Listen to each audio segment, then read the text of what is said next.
Bonjour à tous et bienvenue dans le héros du Wargame, le JT de la chaîne 40 000 Wargamers, en partenariat avec Planète Wargame. Cette semaine dans votre JT du hobby, du beau monde pour Warhammer 40 000, le retour de la Cité Maudite, de belles choses sur Warhammer+, et de jolis tournois à venir. Vous le savez, Warhammer 40 000 est un monde dans lequel il n'y a que la guerre, et dans ce monde-là, pas de trêve des confiseurs. Games Workshop nous propose donc un capitaine en armure Gravis en guise de bonbon de Noël. Il est beau, il est fort, il est whiz. Décidément, on les aime bien nos poster boys, surtout avec ce tout nouveau Primaris ancien, porteur de la bannière. En cette fin d'année, Games Workshop n'est pas avare de surprises avec une tempête qui nous est annoncée, j'ai nommé Eldritch Omens. Avec un nom digne d'un receveur NFL, c'est ici un format de boîte qui nous est désormais connu. 2 factions et un livret de campagne où s'affrontent les forces Azuriani et les hérétiques Astartes. En bref, les Eldar contre les Space Marines du chaos. L'excitation est à son comble, 16 figurines dont 15 inédites, plus un Forge Fields. Si on y regarde de plus près, on est quand même à pas loin de 10 balles la figurine. Ça pique, même pour 2022. Dans le détail, il faut avouer que c'est du très beau. Un autarque Gaelin, avec ses multiples options qui vous permettra de personnaliser votre héros à loisir. On trouve aussi un contingent de Rangers qui sont, comme toujours, magnifiques. Et bon, ce n'est pas ce qu'on attendait le plus dans la nouvelle gamme. Des Rangers toujours, mais sur des motos cette fois, motos biplace. Ok, pourquoi pas, il y a un côté retour du jeudi.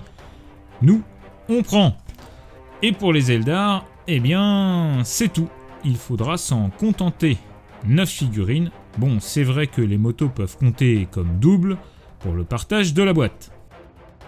Ne boudons pas notre plaisir et passons maintenant aux Space Marines du chaos, en commençant par un impressionnant Warpsmith. Celui-là, il claque. Ce Tech Marines pour les machines démons ne semble pas être là pour rigoler, avec un air de Docteur Octopus du plus bel effet.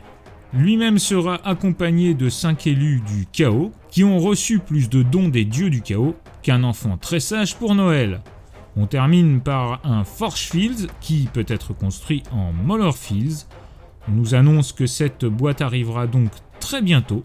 Reste à voir le prix, car quand même, ce sera pas donné au vu de ce qu'il y a dans la boîte. 2022 s'annonce déjà très cher, mais c'est la crise mon pauvre monsieur, c'est la crise.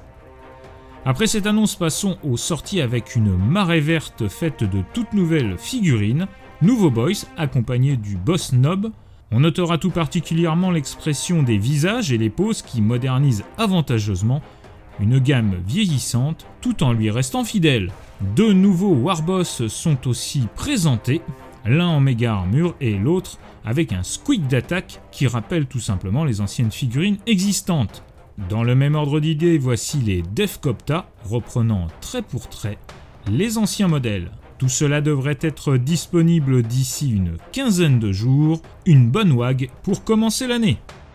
Toujours pour ce qui est des sorties, ou plus exactement des ressorties, Curse City, la cité maudite, sera à nouveau disponible début 2022 et cela donnera le top départ pour le lancement des extensions pour le jeu à la manière d'un Blackstone Fortress. Puisque 2022 arrive à grands pas, arrêtons-nous quelques secondes sur ce qui s'annonce comme une des séries les plus attendues sur Warhammer+, avec le trailer de l'Exodite. On peut dire que ça en impose par la réalisation et que pour le coup, ça donne vraiment envie d'en voir plus.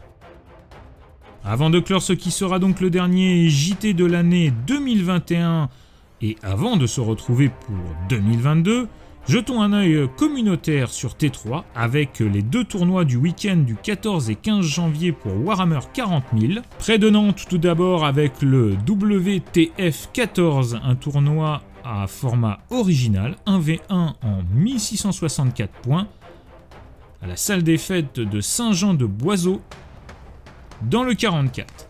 Notons aussi le premier tournoi du WCPD Bash. Le Wargame Club des Pierres Dorées organise sa première grosse bâche en tournoi 2v2 en équipe à 1000 points chacun. Cet événement aura lieu à Chazet d'Azergue dans le 69, tout proche de Lyon. De beaux tournois donc pour lancer la saison 2022, année qui, nous l'espérons tous, sera riche en wargame pour tout le monde. Voilà, ce numéro du Héros du Wargame est maintenant terminé. Merci de l'avoir suivi. N'oubliez pas de mettre un petit pouce en l'air, de vous abonner à la chaîne et de la partager autour de vous. Je vous rappelle que vous pouvez aussi soutenir la chaîne sur son Tipeee, car plus que jamais, sans maîtrise, la chagate n'est rien.